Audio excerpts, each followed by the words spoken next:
नमस्कार आदाब दोस्तों, चलिए आज 6 दिसंबर सुबह देश की ताजा और बड़ी खबरें आपको लेकर हाजिर हैं। चलिए दोस्तों, सबसे पहले डालते हैं सिर के ऊपर। गुजरात विधानसभा चुनाव को लेकर फाइनल एग्जिट पोल आया सामने। भाजपा का हो रहा है शुपड़ा शाप। गुजरात में बन रही है अब की बार कांग्रेस की पूर्ण बहुमत से सरकार। उत्तर प्रदेश उपचुनाव की वोटिंग हुई समाप्त। मैनपुरी में 54, खतौली में 56, रामपुर में कुल 33% हुआ मतदान। आजम खान ने लगाया धांधली का आरोप। गुजरात में जहां मुसलमानों को खंभे से बांधकर पुलिस ने पीटा, उस गांव के मुस्लिम वोटर्स ने किया मतदान का बहिष्कार, नहीं डाले वोट। राजस्थान में राहुल गांधी का भाजपा आरएसएस पर बड़ा हमला, कहा यह महात्मा गांधी की पार्टी है, साबरकर या गौडसे की नहीं। गुजरात चुनाव संपन्न होने के बाद कांग्रेस के अध्यक्ष का बड़ा दावा, कहा पार्टी को मिलेंगी 125 सीटें। बीजेपी का होगा गुजरात में सफाया। ममता बनर्जी की पार्टी टीएमसी के नेता ने भाजपा नेताओं को दी खुली धमकी, कहा पंचायत चुनाव के दिन बीजेपी के नेताओं को घर से बाहर नहीं निकलने देंगे। तो दोस्तों, सभी खबरों को एक एक कर विस्तार से आपको बताने वाले। वीडियो को दिल से लाइक कर चैनल को सब्सक्राइब जरूर कर लें। इसी के साथ सुपरली फटी मंडल के सामने गुजरात विधानसभा चुनाव को लेकर फाइनल एग्जिट पोल आया सामने। भाजपा का हो रहा है शुपड़ा शाप। कांग्रेस बना रही है अपनी पूर्ण बहुमत से सरकार। 64 पदें। गुजरात में कल दूसरे चरण की 93 विधानसभा सीटों पर भी चुनाव संपन्न हो चुका है। अब 182 विधानसभा सीटों वाले गुजरात के नतीजे 8 दिसंबर को आने हैं, लेकिन इससे पहले ही चुनाव संपन्न होने के बाद सभी चैनल्स के एग्जिट पोल सामने आने लगे हैं। लेकिन आज फाइनल एग्जिट पोल सामने आ गया है, जिसके मुताबिक भाजपा को गुजरात में अब की बार बहुत बड़ा झटका लगने वाला है और मोदी की नींद उड़ने वाली है। एग्जिट पोल के मुताबिक अब की बार गुजरात में कांग्रेस पार्टी को 125 से 130 सीटें मिल सकती हैं। वहीं 40 से 50 सीटें बीजेपी को मैच मिल रही हैं। वहीं आम आदमी पार्टी की बात करें तो यहाँ पर 3 से 5 सीटें आम आदमी पार्टी को मिल सकती। वहीं अन्य के खाते में 3 से 7 सीटें जा सकती। यानी कि बीजेपी का अब की बार गुजरात में शुपड़ा शाप हो रहा है। 2017 बीजेपी 99 सीटें जीती थी, अब की बार महज 40 से 50 सीटें बीजेपी जीत सकती है और कांग्रेस अपनी पूर्ण बहुमत से 125 से 130 सीटों पर गुजरात में सरकार बना रही है। जो बड़ी अपडेट इसी के साथ उत्तर प्रदेश में उपचुनाव की वोटिंग हुई समाप्त। मैनपुरी में 54, खतौली में 56, रामपुर में कुल 33% हुआ मतदान। 64 पदें। उत्तर प्रदेश की मैनपुरी लोकसभा, रामपुर और खतौली विधानसभा सीटों के उपचुनाव के लिए वोटिंग कल समाप्त हो चुकी है।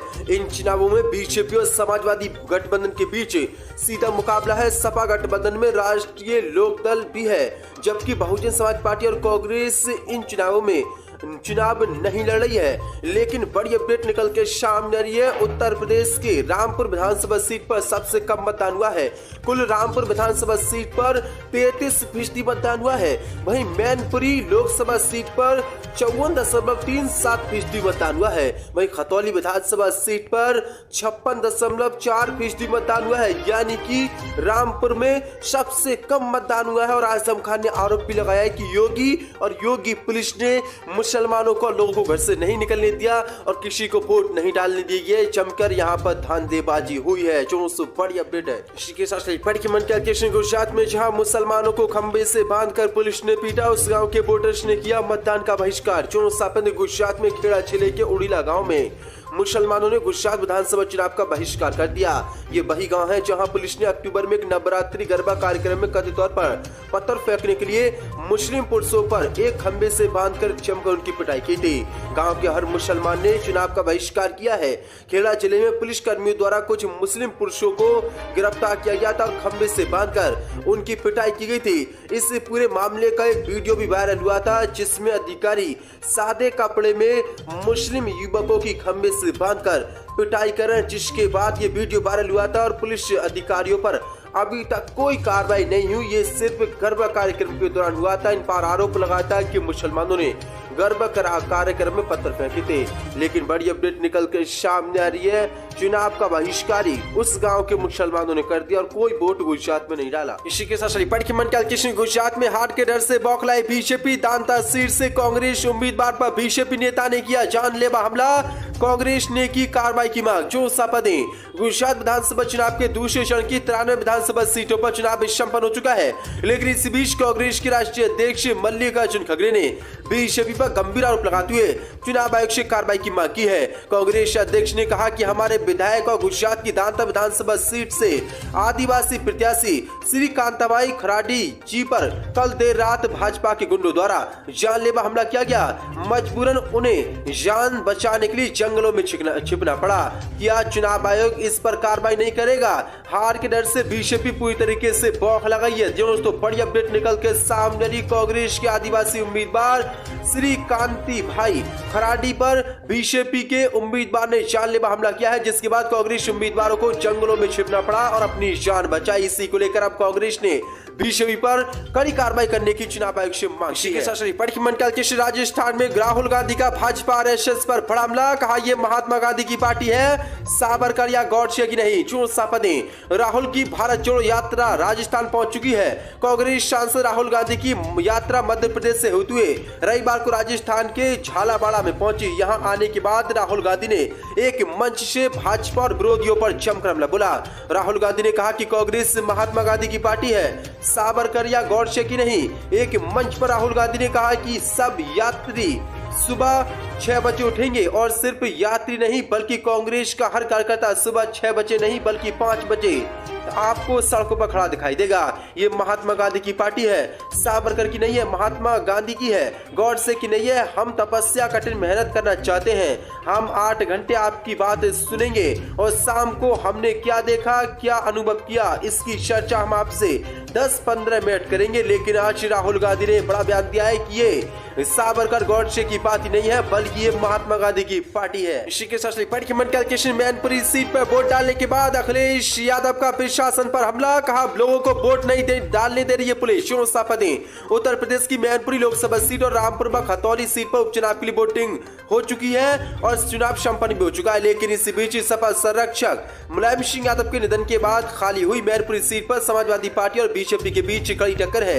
इसके अलावा यूपी में रामपुर सदर और खतौली, ओडिशा में पदमपुर, राजस्थान में सरदार शहर, बिहार में कुर्नी और छत्तीसगढ़ में भानु प्रताप विधानसभा सीट पर उपचुनाव के लिए वोटिंग खत्म हो चुकी है। अब इसी को लेकर सैफई में वोट डालने के बाद अखिलेश यादव ने भाजपा और पुलिस पर बड़ा हमला बोला है। अखिलेश ने कहा कि पुलिस की कोशिश ये है कि समाजवादी पार्टी का वोट ना पड़ने दिया जाए। रामपुर में भी यही हाल है। उस दिन से हम लोग वोट मांग करके आए हैं, वहां भी कोशिश हो रही है कि सपा को वोट ना पड़ने दिया जाए। आजम खान ने कहा कि रामपुर में कहीं भी लोगों को निकलने नहीं दिया जा रहा है। पुलिस लोगों को चेक कर रही है, जिनके पास आईडी है उनको भी वापस भेजा जा रहा है। सपा के वोट वाले मोहल्ले और गांव में बाहर से आए सुरक्षा कर्मियों को लगाया गया है। अखिलेश ने कहा कि मैनपुरी नेताजी की भूमि है, समाजवादी पार्टी को कोई नहीं रोक सकता। बड़ी तादाद में लोग समाजवादी पार्टी को वोट कर रहे हैं। मैनपुरी में नेताजी के प्रति जो सम्मान है इसलिए एक वोट सपा को चल रहा है, इसलिए बीजेपी घबराई हुई है। दरअसल आपको बता दें रामपुर में सबसे ज्यादा कम वोटिंग हुई है। कुल रामपुर में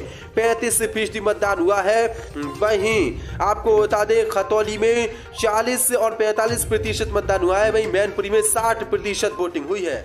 इसी के साथ गुजरात के पूर्व सीएम शंकर सिंह बघेला का मोदी पर बड़ा हमला। या मोदी को बताया मौत का सौदागर। गुजरात विधानसभा चुनावों में प्रधानमंत्री मोदी के खिलाफ कांग्रेस ने अब मोर्चा खोल लिया है। अब इसी क्रम में कांग्रेस अध्यक्ष मल्लिकार्जुन खड़गे के बाद गुजरात के पूर्व मुख्यमंत्री और कांग्रेस नेता रहे शंकर सिंह बघेला ने भाजपा और मोदी पर जोरदार हमला बोला है। बघेला ने अपने बयान में प्रधानमंत्री मोदी को मौत का सौदागर बता दिया।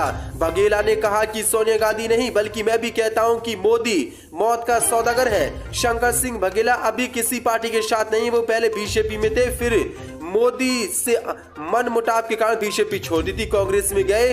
अभी उनके बेटे महेंद्र सिंह बघेला कांग्रेस गुजरात का विधानसभा चुनाव लड़ रहे हैं। लेकिन इसी बीच उन्होंने ये बड़ा बयान दिया है। उन्होंने कहा कि अब की बार बीजेपी का गुजरात में सुपड़ा छाप होगा। लेकिन आज मैं कहना चाहता हूं कि मोदी मौत का सौदागर है। दूसरे ने कहा कि मौत हिटलर है। लगातार ये बयान टीएमसी नेता ने भाजपा को दी खुली धमकी। कहा पंचायत चुनाव के दिन विरोधियों को घर से बाहर नहीं निकलने देंगे।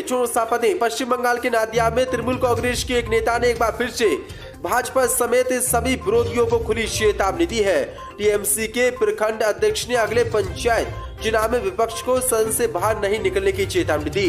नदिया चोपड़ा के ब्लॉक तृणमूल अध्यक्ष सुखदेव भ्रा की उस टिप्पणी पर अब विवाद खड़ा हो गया है। दरअसल आपको बता दें टीएमसी यानी ममता बनर्जी की पार्टी के तृणमूल कांग्रेस के सुखदेव ने कहा कि तृणमूल कांग्रेस 365 दिन लोगों के लिए काम करेगी और सीपीआईएम कांग्रेस बीजेपी आकर परेशान करेगी। हम ये सब स्वीकार नहीं करेंगे। विपक्ष मतदान के दिन सदन से बाहर नहीं जा सकता है। मैं उनके घर में प्रवेश करूंगा और मैं उन्हें बाहर नहीं जाने दूंगा। जो सो बड़ी अपडेट है, खुली चेतावनी उन्होंने आज जारी की है और कहा है कि बंगाल में होने वाले पंचायत चुनाव के दिन कांग्रेस, आम आदमी पार्टी, सीपीआईएम, बीजेपी के विरोधियों को घर से किसी कीमत पर हम बाहर नहीं निकलने देंगे। जो सो बड़ी अपडेट है।